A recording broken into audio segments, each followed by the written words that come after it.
Parametric form, ये क्या है? डेरिवेटिव इन पैरामेट्रिक फॉर्म, इसका हिंदी में होता है प्राचाल रूप का अवकलन। प्राचाल हिंदी में होता है प्राचाल रूप का अवकलन। तो सबसे पहले कैसे पहचानेंगे कि पैरामेट्रिक फॉर्म है? जी सर। पैरामेट्रिक फॉर्म कैसे है? तो अभी तक जो भी डिफरेंशिएशन पढ़ा है उसमें दो ही वेरिएबल था, x and y। x and y दो ही वेरिएबल था। दो वेरिएबल के बीच हम क्या पढ़े? डिफरेंशिएशन पढ़े। इसमें आएगा तीन वेरिएबल। कितने वेरिएबल आएंगे? तीन वेरिएबल। x y तो रहेगा ही, उसके बाद थर्ड वेरिएबल रहेगा थीटा या t या फाई। x y छोड़ करके कुछ भी रह सकता है, t भी रह सकता है। x y दो वेरिएबल को छोड़ करके थर्ड वेरिएबल जो आएगा उसको बोलते हैं पैरामीटर। पैरामीटर, और वही पैरामीटर की रिस्पेक्ट में हम क्या निकालेंगे? एक डिफरेंशिएशन निकालेंगे, और वो डिफरेंशिएशन कहलाता है डेरिवेटिव इन पैरामेट्रिक फॉर्म। इसका हिंदी को जो बोले सर? तो पहले डेरिवेटिव इन पैरामेट्रिक फॉर्म क्या होता है? एक से हिंदी? जी सर। इसका हिंदी होगा प्राचाल रूप का अवकलन। प्राचाल रूप का अवकलन।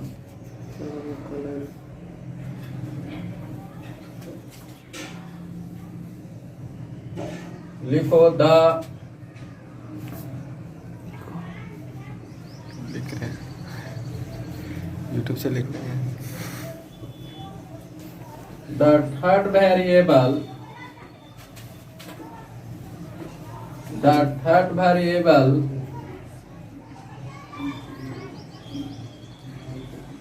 except x and y is called parameter.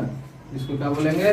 Parameter बोलेंगे। थर्ड वेरिएबल को हम क्या बोलते हैं? पैरामीटर बोलते हैं। किसको छोड़ करके? Except x Y.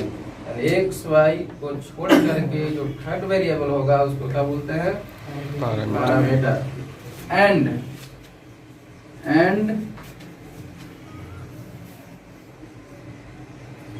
differentiate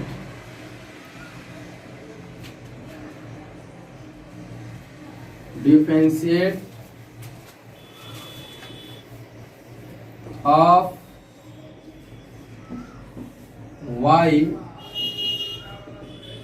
with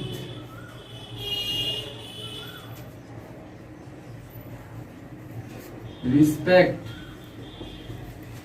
to parameter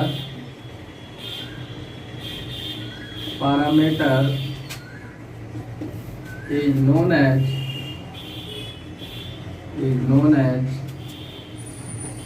derivative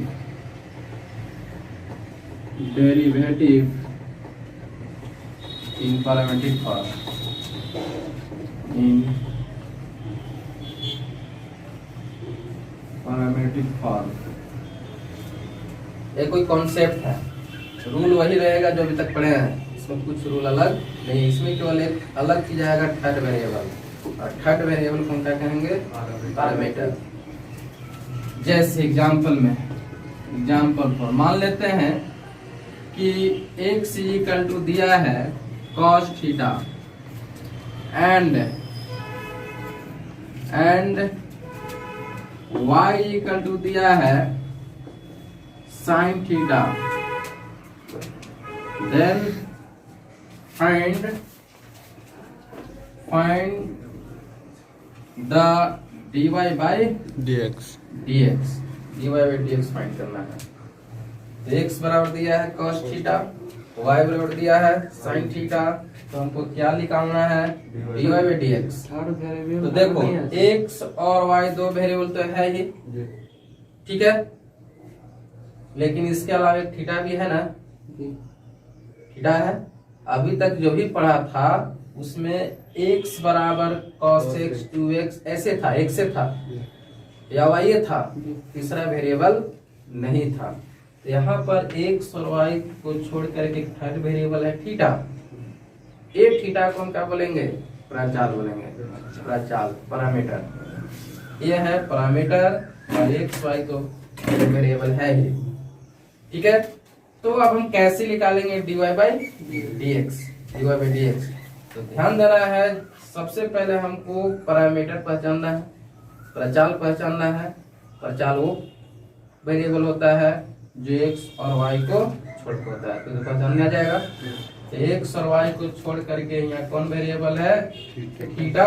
तो थीटा क्या मिल जाएगा? मिल गया है, प्रचाल मिल गया है, पैरामीटर मिल गया। यहाँ समझने के लिए हम लिख दे रहे हैं थीटा क्या है? पैरामीटर। थीटा क्या है? यहाँ है पैरामीटर, ठीक है। तो जब पैरामीटर हम पहचान चुके हैं तो सबसे पहले अब पैरामीटर के रिस्पेक्ट में दोनों को क्या करेंगे? डिफरेंशिएट करेंगे। यानी x का डिफरेंशिएट करेंगे किसके रिस्पेक्ट में? थीटा के रिस्पेक्ट में। और y का भी डिफरेंशिएट करेंगे किसके रिस्पेक्ट में? थीटा के रिस्पेक्ट में। ठीक है, जो पैरामीटर मिला उसके रिस्पेक्ट में x और y दोनों को क्या करेंगे? पहले डिफरेंशिएट कर देंगे, समझे ना। तो x को डिफरेंशिएट करना है किसके रिस्पेक्ट में? थीटा के रिस्पेक्ट में। और y को भी डिफरेंशिएट करेंगे किसके रिस्पेक्ट में? थीटा के रिस्पेक्ट में। यदि यहाँ t रहता तो t प्रचाल मिलता पैरामीटर, तो t के रिस्पेक्ट में दोनों को क्या करते हैं? डिफरेंशिएट करते हैं। तो चलिए अब हमको क्या निकालना है? dx by D theta. ऐसा मीनिंग समझ गया होगा। dx बाई डी थीटा का मतलब थीटा के रिस्पेक्ट में x का डिफरेंशिएशन है ना। dx बाई डी थीटा, तो dx कितना है? cos theta by D theta. आ गया कि नहीं? cos थीटा, यहाँ भी थीटा, तो cos x का कितना होता है? Minus sine. तो cos थीटा कितना हो जाएगा? Minus sine theta. तो dx बाई डी थीटा कितना मिल गया? माइनस साइन थीटा, जिसको मान लेंगे इक्वेशन फर्स्ट। फर्स्ट इक्वेशन मान लिए। And dy by D theta भी निकालना है हमको। दोनों को थीटा के रिस्पेक्ट में क्या करना है? डिफरेंशिएट करना है। तो dy बाई डी थीटा, तो y देखो कितना है? Sine theta by D theta. अब बताओ sine theta by D theta कितना होगा? तो cos थीटा। इस इक्वेशन सेकंड हमको क्या निकालना है? dy by dx। इसका मतलब है कि y में x से डिवाइड करना होगा, यानी सेकेंड इक्वेशन जो है उसमें फर्स्ट इक्वेशन से क्या कर देना है? डिवाइड कर देना है। तो डी थीटा मर जाएगा, तो बाकी dy बाई dx आ जाएगा ना। Therefore dy बाई dx को हम लिख सकते हैं इतना, dy by D theta by dx by D theta. Theta ये निकालना हमको। यानी कुल मिला के हम क्या किए?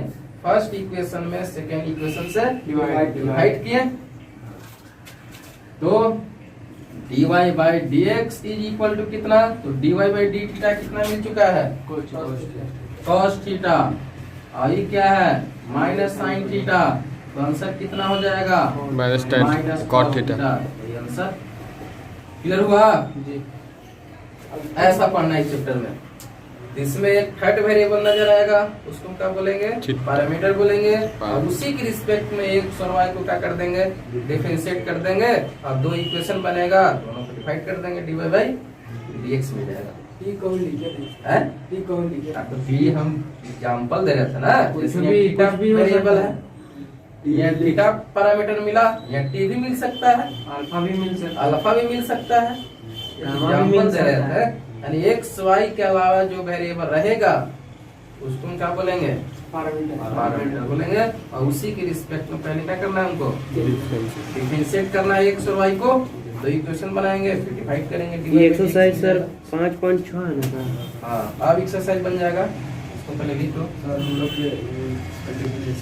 ओए डिफिनेशन मतलब डिफिनेशन नहीं लिखना है, मैं भी समझना। समझिए सर, इंग्लिश में समझिए। 2a तो कांस्टेंट बाहर आ जाएगा, तो dt स्क्वायर बाई dt, बताओ t के रिस्पेक्ट में हो गया, तो कितना हो जाएगा t स्क्वायर का 2t हो जाएगा।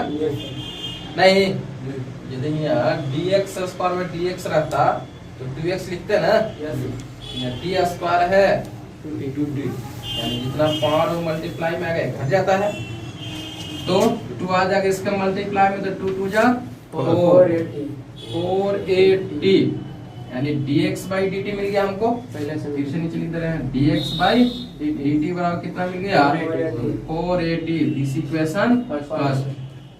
एंड dy बाई dt निकाल रहे हैं, तो dy कितना गिवन है 8t के पावर 4 बाई dt। अब यहाँ एक कांस्टेंट बाहर आएगा, तो dt के पावर 4 बाई dt, बोलो कितना होगा उसका, तो d के पावर 4 का 4 मल्टीप्लाई में आएगा, यानी 4 के power 3,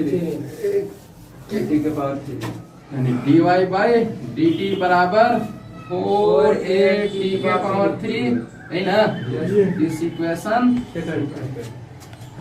therefore dy by dx बराबर लिख सकते हैं dy by dt by dx by dt cancel होगी, तो dy बाई dt कितना है 4a t के पावर 3 और dx बाई dt कितना है, तो 4a, 4a से 4a एगो t से एगो t कैंसिल होगा, तो आंसर कितना t स्क्वायर, आंसर ठीक है ना।